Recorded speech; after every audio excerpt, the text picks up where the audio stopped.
नमस्कार दोस्तों, आज हम विलियन का चौथा भाग शुरू करने जा रहे हैं। वीडियो को शुरू करने से पहले आइए देखते हैं कि आज की इस वीडियो में हम कौन कौन से टॉपिक्स पढ़ेंगे।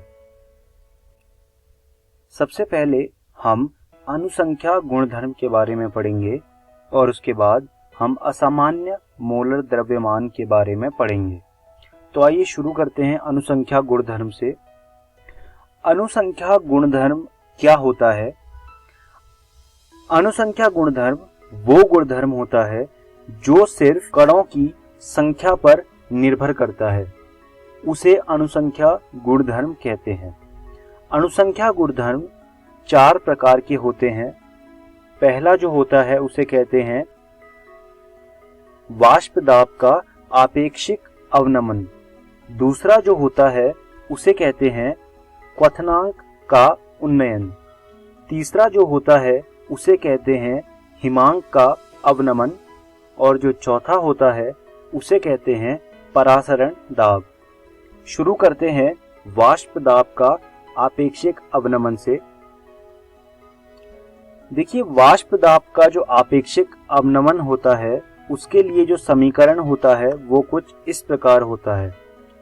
डेल्टा P1 बराबर P01 x2। जो P01 है वो उस अवयव का वाष्प दाब होता है। डेल्टा P1 जो है वो आपेक्षिक अवनमन है और x2 जो है वो विलायक का मोल अंश है। आइए बढ़ते हैं आगे। क्वथनांक का उन्नयन। क्वथनांक का जो उन्नयन होता है वो कुछ इस प्रकार है। डेल्टा TB बराबर KB गुणा M।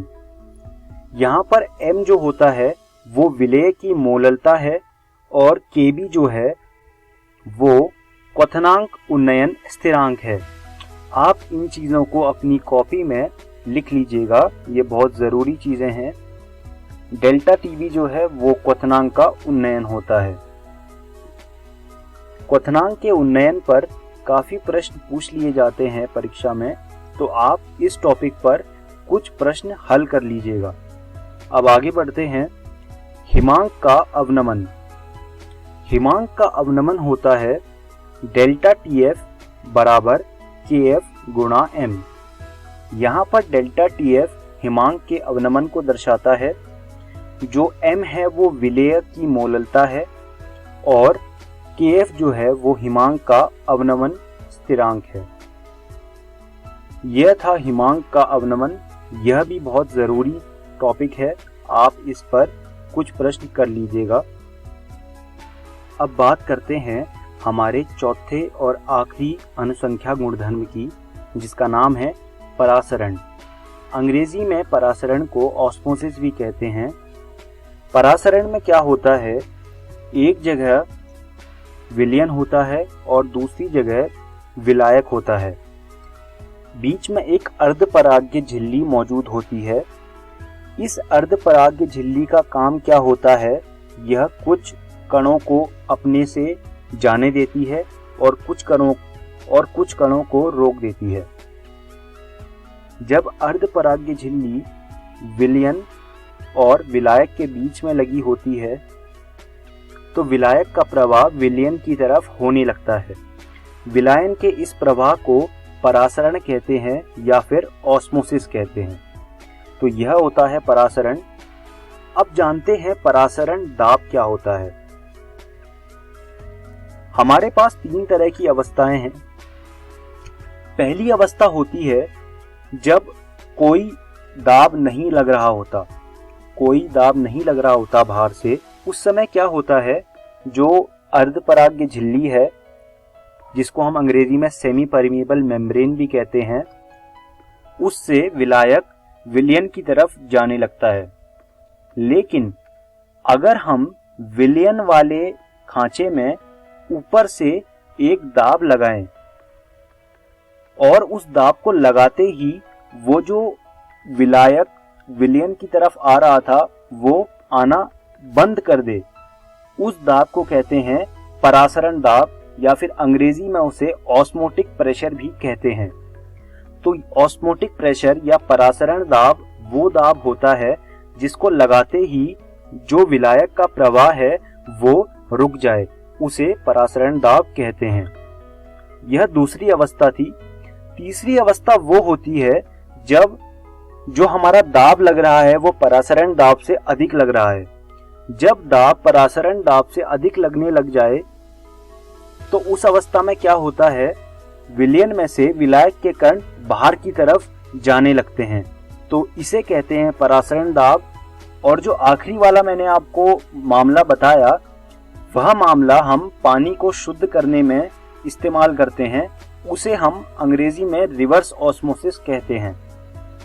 तो यह था परासरण दाब। अब देख लेते हैं परासरण दाब का सूत्र। तो परासरण दाब का सूत्र होता है pi is equals to CRT।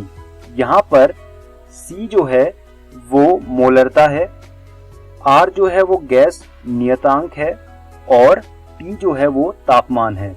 तो यह परासरण दाब का सूत्र होता है। अब हम बात करते हैं असामान्य मोलर द्रव्यमान की। अभी तक हमने जितनी भी अनुसंख्या गुणधर्म के बारे में पढ़ा उसमें हमने बस एक चीज को ध्यान में नहीं रखा।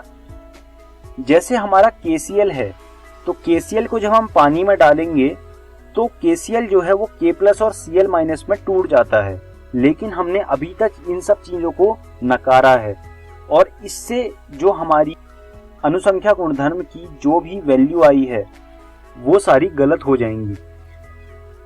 क्यों ऐसा होगा? क्योंकि जैसे हम KCl के लिए अनुसंख्या गुणधर्म निकालते हैं तो हमने ये चीज पढ़ी कि अनुसंख्या गुणधर्म कणों की संख्या पर निर्भर करती है।